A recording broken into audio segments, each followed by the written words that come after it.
In September of 1458, within the shadowy halls of Targovište, a man walked toward his destiny. Benedict de Boythor, a Polish nobleman in the service of King Matthias Corvinus, had crossed treacherous mountains to reach this place. His mission was delicate, dangerous, perhaps impossible. He came to negotiate with a man who did not negotiate. He came to appease a prince who knew no forgiveness. The air carried more than moisture. It was the smell of fear. Crossing the inner courtyard, Benedict saw what had transformed this place into living legend. Bodies, dozens of them. Some still hanging on wooden stakes, others decomposing, covered by ravens that barely moved at his passage. The guards seemed not to notice. For them, this was just another day at the court of Voivode Vlad Dracul. Benedict swallowed hard but maintained his upright posture. He had been a diplomat for years, knew the games of power, the masks that sovereigns wore to intimidate. But something about this place was different. There were no masks, only the brutal truth of a man who ruled by absolute terror. When he reached the main hall, he was received by heavy silence. Prince Vlad observed him with eyes capable of piercing through the soul. He wore simple clothes, almost monastic, but carried an authority that no golden cloak could confer. Around him, nobles remained motionless like wax statues. No one dared speak without permission. The ambassador made a deep bow. Vlad did not respond immediately. His eyes studied every movement, every breath of the visitor. Finally, with an almost imperceptible gesture, he ordered Benedict to sit at the table. A modest banquet was laid out. Bread, meat, wine. Nothing excessive. The voivode did not waste resources on empty ceremonies. As they ate in silence, Benedict organized the words prepared during the journey. He came in the name of Matthias Corvinus to address the relationship between Wallachia and the Saxons of Transylvania. For years, those Germanic merchants had profited at the expense of the Wallachians. Vlad had responded with brutality, impaling merchants, burning caravans, closing borders. King Matthias needed peace. Christendom needed united allies against the Turks. But as the silence stretched on, as Vlad's eyes continued fixed on him, Benedict began to understand that he was not there to negotiate. He was there to be tested. The meal proceeded in disturbing silence. Vlad ate slowly, methodically, never diverting his gaze from the Polish ambassador. Benedict felt the weight of that attention like a cold blade against his skin. He had faced kings, generals, warlords. But this man was different. There was no theater in his gestures, only absolute, inescapable presence. Suddenly Vlad made a subtle signal. A servant approached quickly, whispered something, and disappeared into the shadows. Benedict felt his heart accelerate. Something was about to happen.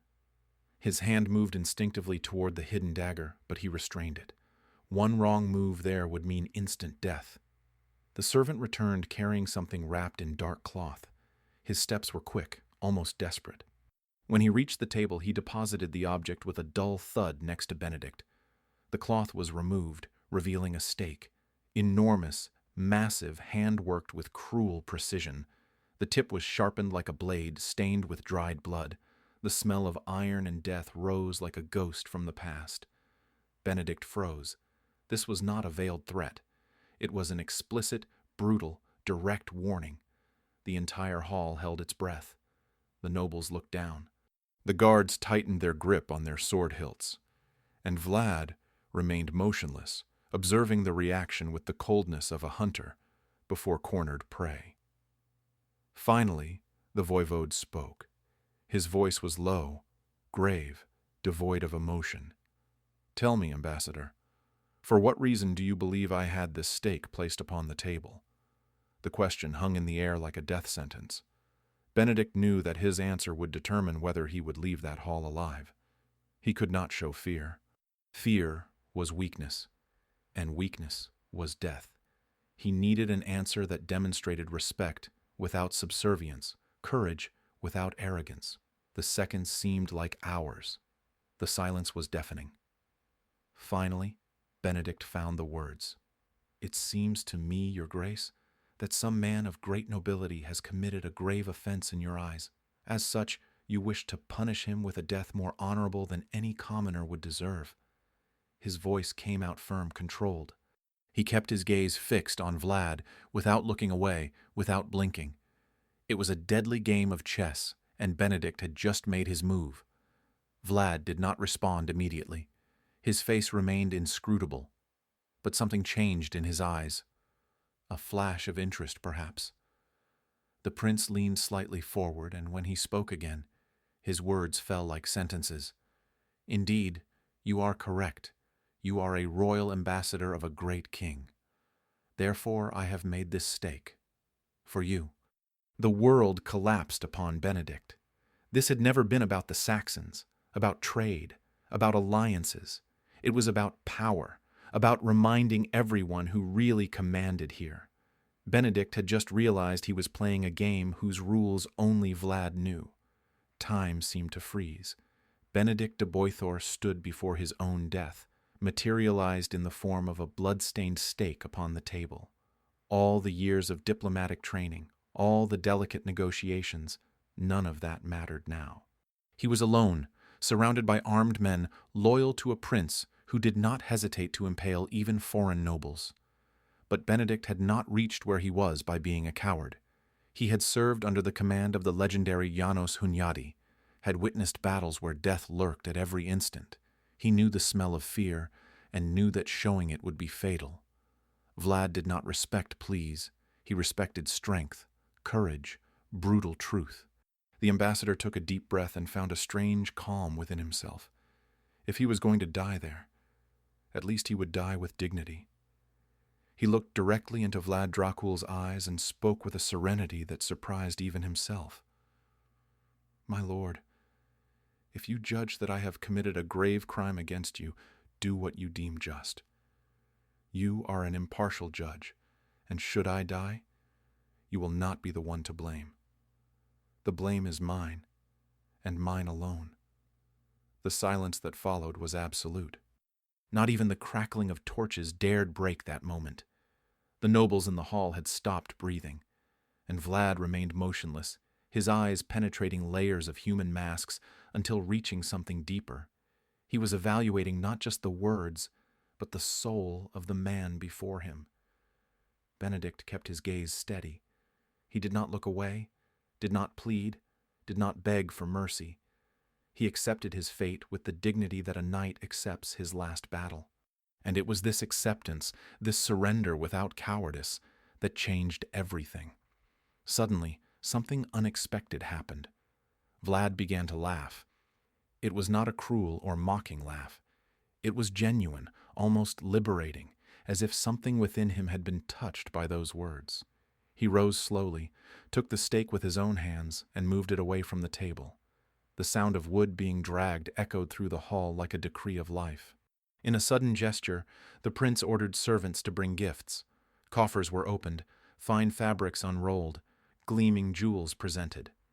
Vlad approached Benedict and placed his hand on his shoulder, a rare gesture from a man who rarely touched anyone without intent to kill.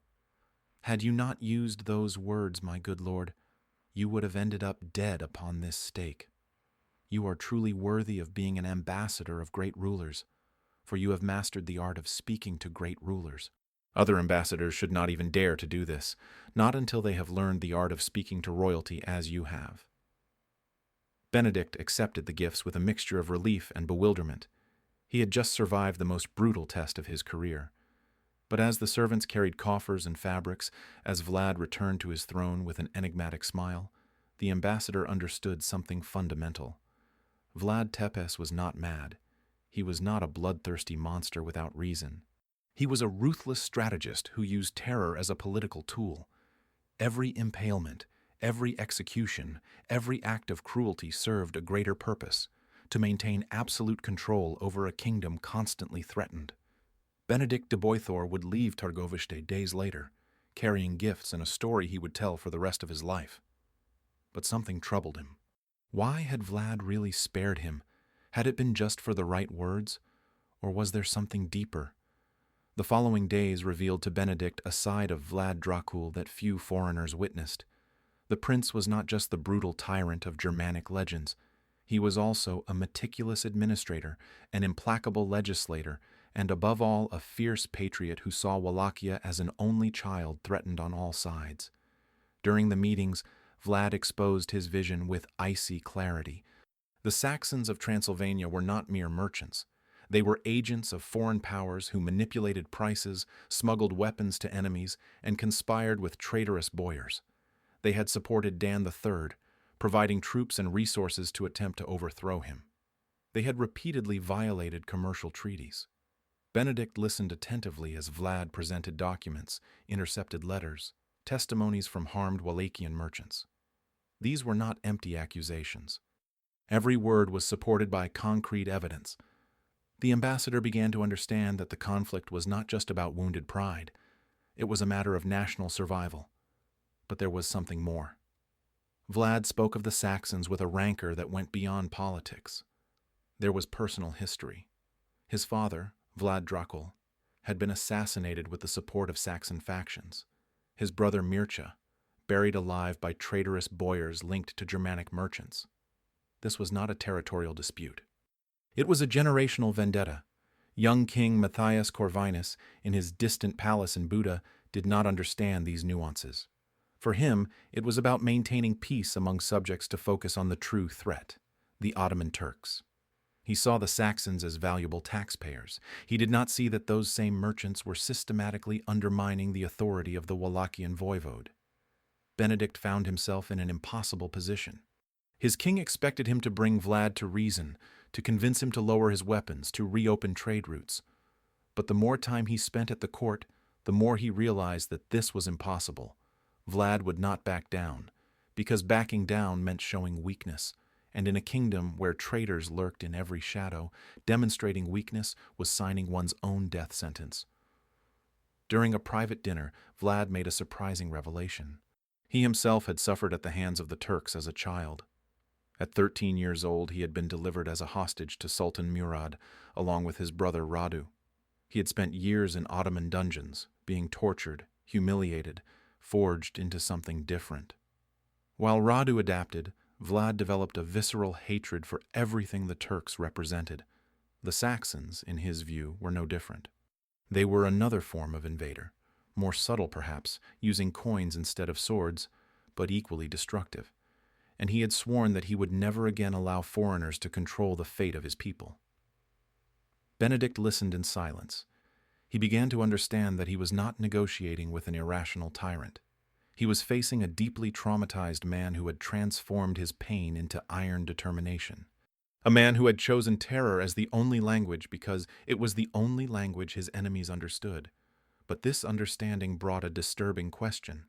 If Vlad had such deep reasons for his actions, where did the pragmatic statesman end and the monster begin?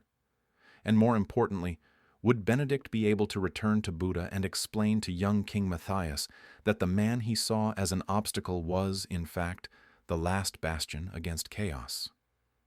On the morning of departure, Benedict de Boythor waited in the courtyard while his horses were being prepared. Vlad's gifts were already packed: fabrics from Moldavia, an ornate sword with the dragon's coat of arms, freshly minted silver coins. They were generous gifts, but they carried a deeper meaning. They were symbols of respect earned through the only test that Vlad considered valid, the test of courage in the face of death.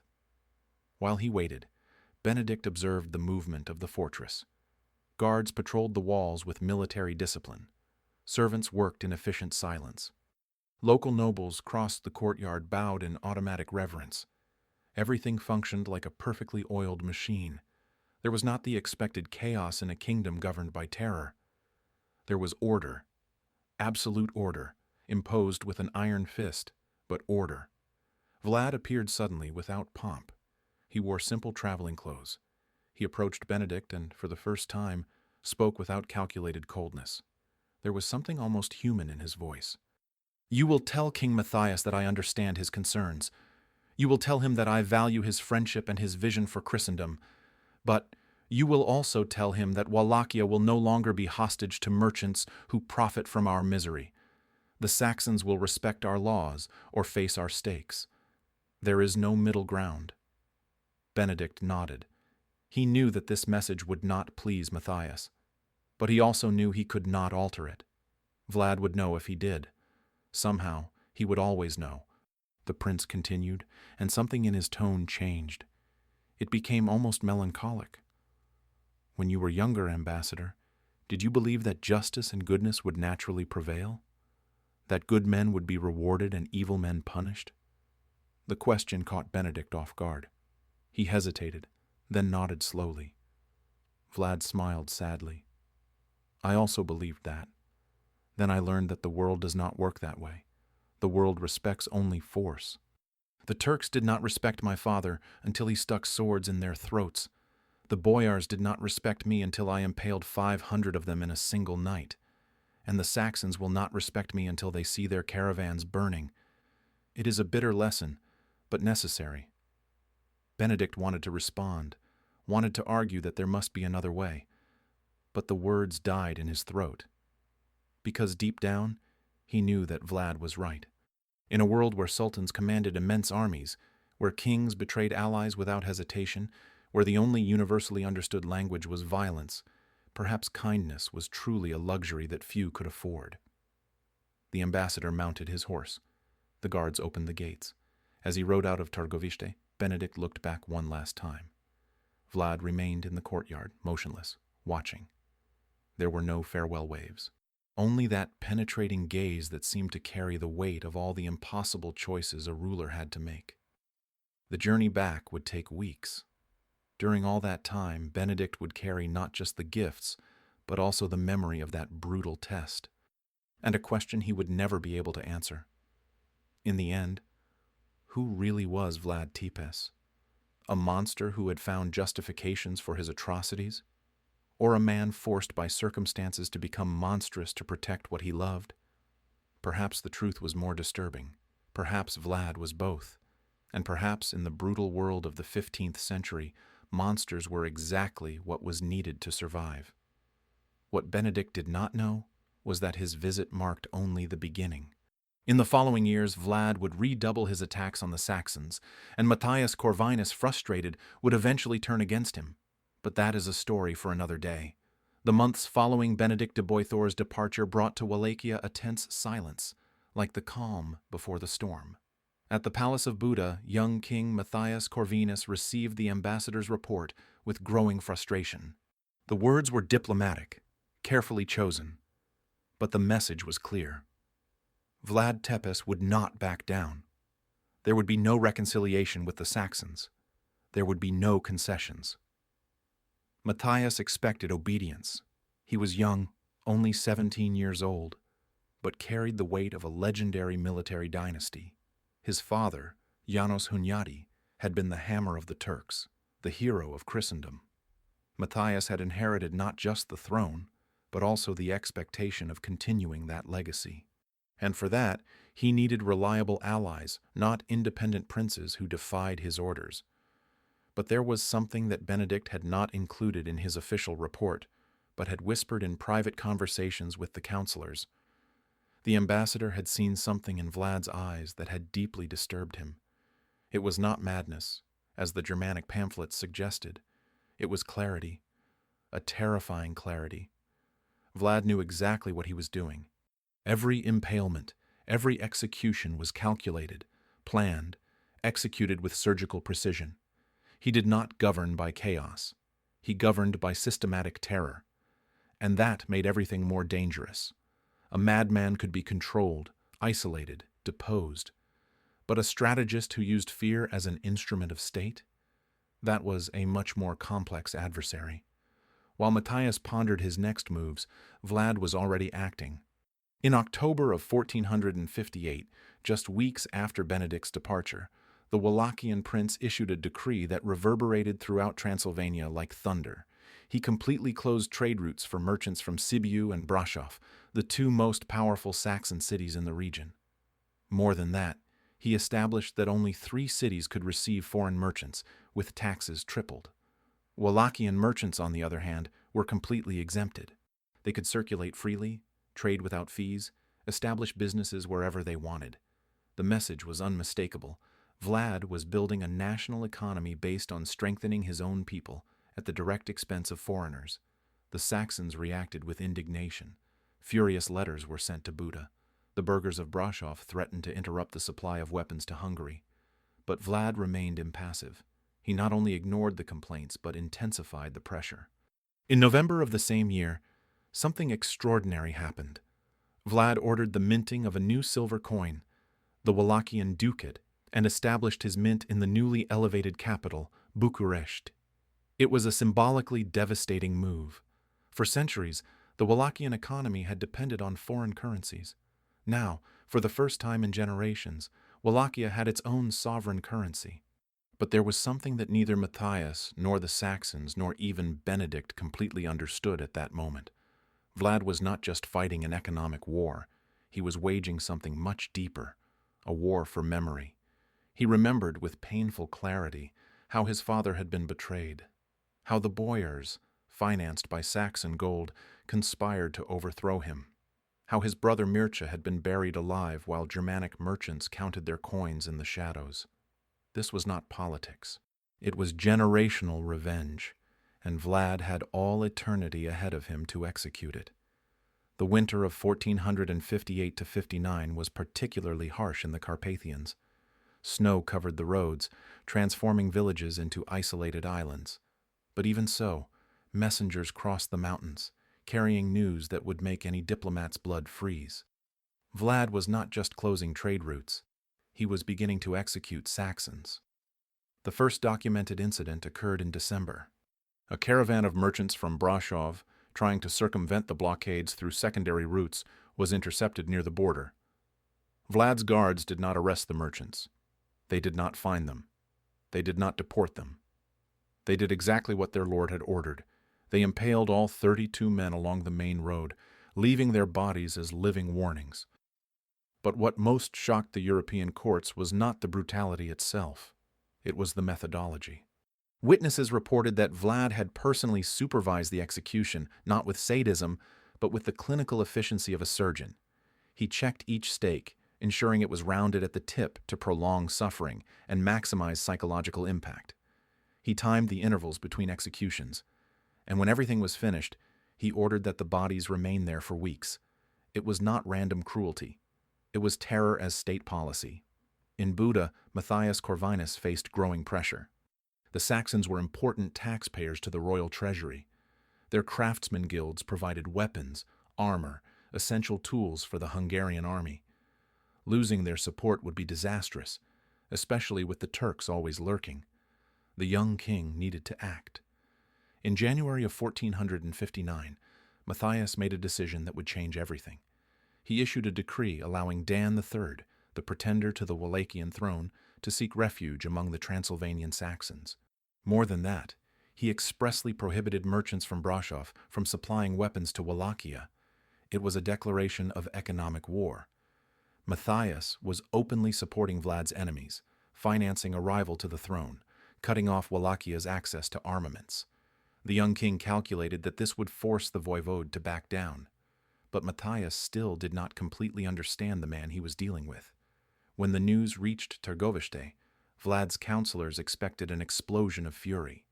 They expected the prince to immediately summon his armies to march against Transylvania. But Vlad did none of that. He simply smiled. A cold, calculated, absolutely terrifying smile. Because he knew something that Matthias ignored. The young Hungarian king had just committed a fatal strategic error. By openly supporting Dan III, Matthias had transformed the dispute into a question of dynastic legitimacy. And in a region where pretenders to the throne were a dime a dozen, demonstrating weakness before rivals meant signing one's own death sentence. Vlad could not back down now, not without appearing vulnerable. And appearing vulnerable in 15th century Wallachia was the same as painting a target on one's own back. During the following months, a deadly game of chess unfolded. Dan III, financed by Saxon gold, began gathering forces in Brașov. Vlad, in turn, intensified attacks against Germanic merchants. Caravans were burned. Saxon warehouses confiscated. Any Saxon caught trading without authorization was impaled without trial. But there was something else happening in the shadows. Vlad was building a network of informants among the Saxons themselves. indebted merchants, disgruntled craftsmen, small traders who suffered under the monopoly of the great guilds. He recruited them subtly, offering debt forgiveness, protection, and in exchange, they provided information. Names of conspirators, caravan routes, Dan III's military plans. It was systematic espionage, and it was working. In March of 1459, Vlad received crucial information. Dan III was planning an invasion for the summer, with the support of 3,000 Saxon mercenaries. The offensive would be launched simultaneously from 3 different points. Any other ruler would have panicked. Vlad, however, began planning. The spring of 1459 brought something unexpected: silence. After months of executions and blockades, Vlad Tepes seemed to have retreated. Saxon caravans returned to circulate, albeit cautiously. Trade routes were partially reopened. In the palaces of Buda and the guild houses of Sibiu, this silence was interpreted as victory. Matthias Corvinus had forced Vlad to reason. The support for Dan III had worked as a deterrent. The Saxons began congratulating themselves on the successful strategy, but some more perceptive observers noticed something strange. Vlad's silence was not defeat. It was preparation, like a predator crouched before the leap. During these months of apparent calm, the Wallachian voivode worked tirelessly. He had completely reorganized his army, replacing boyars of doubtful loyalty with commanders promoted by merit. He had established secret weapons depots along the probable invasion routes. And most importantly, he meticulously studied every move of Dan III and his Saxon allies. What Matthias and the Saxons did not know was that Vlad now possessed a decisive advantage: information. His infiltrated spies reported every meeting, every strategic decision, every troop movement. While Dan III believed he was planning a devastating surprise, Vlad already knew every detail of the imminent invasion. In April, a document was discovered in the archives of Heidelberg University in the 19th century, dated exactly from this period. It was a letter from an anonymous Saxon merchant. The content was disturbing. The merchant wrote about rumors circulating among the Wallachians, about a prince who did not sleep, who spent entire nights studying maps, interrogating prisoners, refining plans that no one completely understood. But what most intrigued historians was a specific line from the letter. They say he does not seek to win the war. He seeks to ensure they never have to fight another. The meaning of this phrase would only become clear months later. At the end of spring, Dan III finally moved his pieces. With 3,000 Saxon mercenaries, 300 traitorous Wallachian boyars, and logistical support from the cities, he crossed the border in 3 simultaneous columns, exactly as Vlad had predicted. The invasion was scheduled to culminate in the siege of Târgoviște during Orthodox Easter. What happened next shocked all of Europe. Vlad did not retreat. He did not entrench himself waiting for the siege. He attacked, but not in the conventional way. While Dan's 3 columns advanced confidently, they discovered they were marching straight into a meticulously prepared trap. The first column found destroyed bridges, poisoned wells, and burned fields. Every village was deserted. When they finally camped, they were attacked during the night by Wallachian archers who disappeared into the forests. The second column encountered something even more disturbing: stakes, hundreds of them, stuck along the road, each one supporting the body of a Saxon merchant captured months before. The bodies were decomposed, transformed into putrid warnings. The psychological impact was devastating. Saxon soldiers began deserting during the night. And the third column, led by Dan III himself, discovered something that would change everything. They were not hunting Vlad. Vlad was hunting them. On the 22nd of April, 1459, precisely during Easter, Dan III received an invitation. It was not a declaration of war. It was simply an invitation to a banquet in Târgoviște. The messenger was an Orthodox monk, carrying a letter sealed with the dragon's seal. Dan read the letter and paled, because it was not really an invitation. It was a summons. Vlad listed, name by name, every boyar who had conspired against him, and it ended with an icy sentence: "Come celebrate Easter with me, or I will send my men to fetch you, one by one. Dan III knew it was a trap, but he also knew he had no choice. His troops were demoralized, his supplies exhausted. He was surrounded in enemy territory. The next day, Dan and his boyars marched to Târgoviște, not as conquerors, as voluntary prisoners. The hall of the palace in Târgoviște was decorated for Easter. Torches illuminated the stone walls. Tables were arranged in a U-shape, loaded with breads, roasted meats, wine jugs. At first glance, it seemed like a genuine celebration of Christ's resurrection. But something was deeply wrong. The silence was absolute. None of the servants smiled. No musicians played. Dan III and the traitorous boyars entered slowly, escorted by Wallachian guards. They wore their finest clothes, as befitted a royal banquet, but under the ornate tunics, fear was palpable. Some trembled visibly. Others maintained a facade of dignity about to crumble. Vlad received them with a gesture for them to sit. There were no threats. There were no accusations. Only that icy hospitality that was somehow more terrifying than any angry word. The banquet began. Food was served. Wine was poured. And during the first hour, nothing happened. The guests ate in nervous silence, waiting for the blow that would certainly come. But Vlad only watched, his face an inscrutable mask. Then, without warning, he spoke. His voice was low, almost gentle, but cut through the silence like a blade. I have a question to ask my illustrious guests, and I would like you to answer honestly, for God observes us on this holy Easter day. The boyars froze. Dan III swallowed hard. Vlad continued, and his words revealed a memory that did not forget, that did not forgive. How many princes of Wallachia have you seen during your lives? How many voivodes rise and fall, assassinated, betrayed, deposed? How many of you participated in these betrayals? The silence was deafening. No one dared answer. But Vlad did not wait for answers. He already knew the truth. For months his interrogators had worked meticulously, extracting confessions, confirming suspicions. One of the older boyars, trying to save himself, spoke with a trembling voice. "My lord, we serve Wallachia, not individual princes.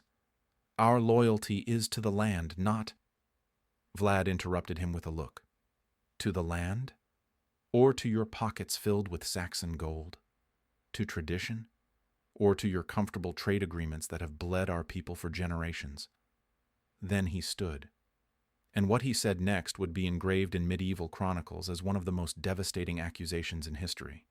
"My father, Vlad Dracul, was murdered by traitors financed by you. My brother Mircea was buried alive while you counted coins. And now you bring an impostor to dethrone me and continue your plundering of Wallachia. Do you believe I am blind?" The accusation hung in the air like a divine sentence, and then, with a subtle gesture, Vlad signaled to his guards. Doors opened. Soldiers entered, dozens of them, forming an impenetrable circle around the traitorous boyars. But there was still no violence, because Vlad had one last question. You came dressed in your finest clothes, silk tunics, imported shoes, gold ornaments.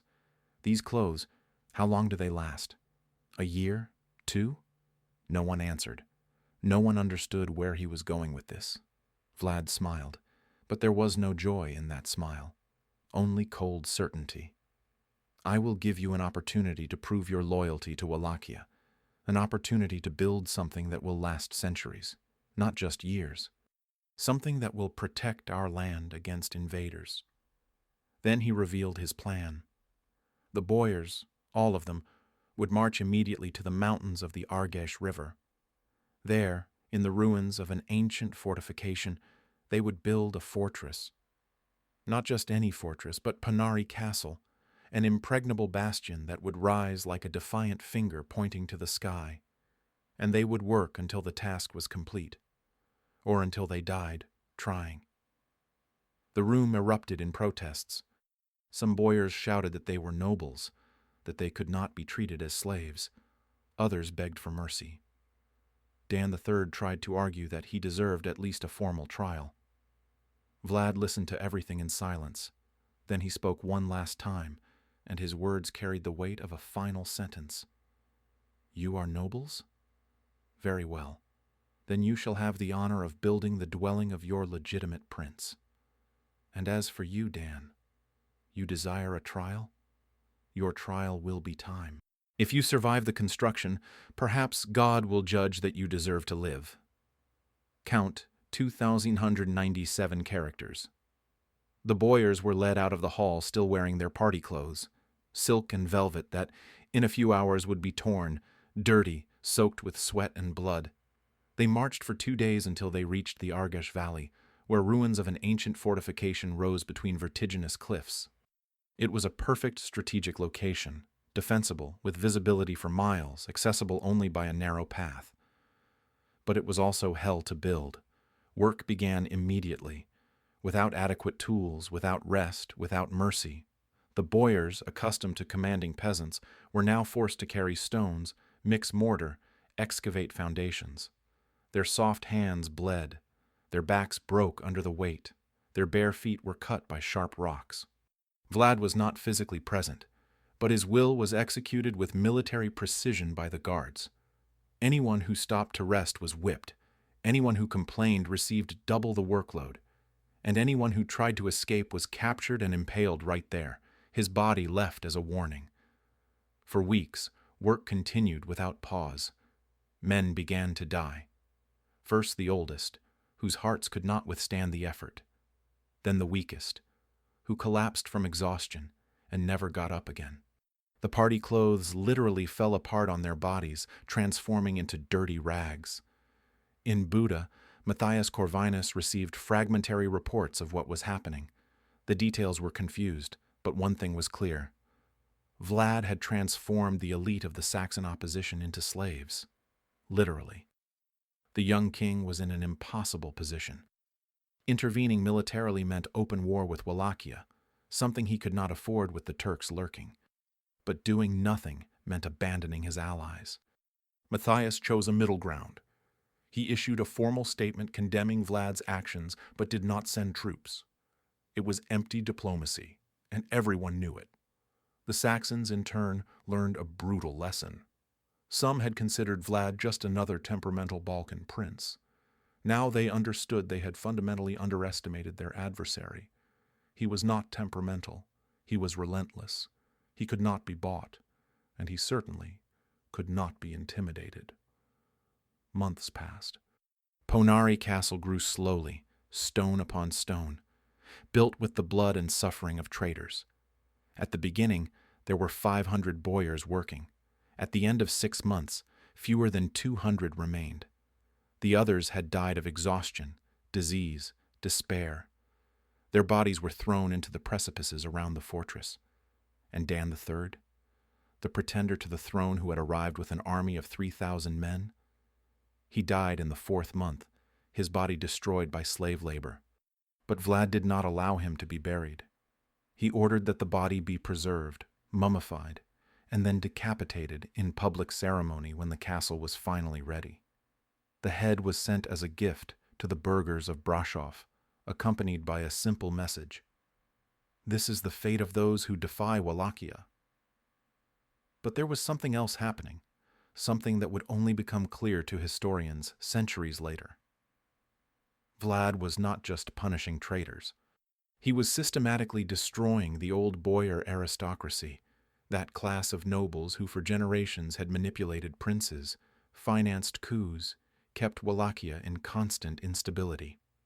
It was a social revolution disguised as revenge, and it was working. At the end of 1460, Poenari Castle was complete. It rose in the mountains as a silent testimony of what happened to those who betrayed Vlad Tepes. But its importance went beyond symbolism. It was a genuine military fortress, strategically positioned. Vlad visited the castle when it was ready. He walked on its walls, inspected its defenses, and for the first time in months, he allowed himself a moment of satisfaction.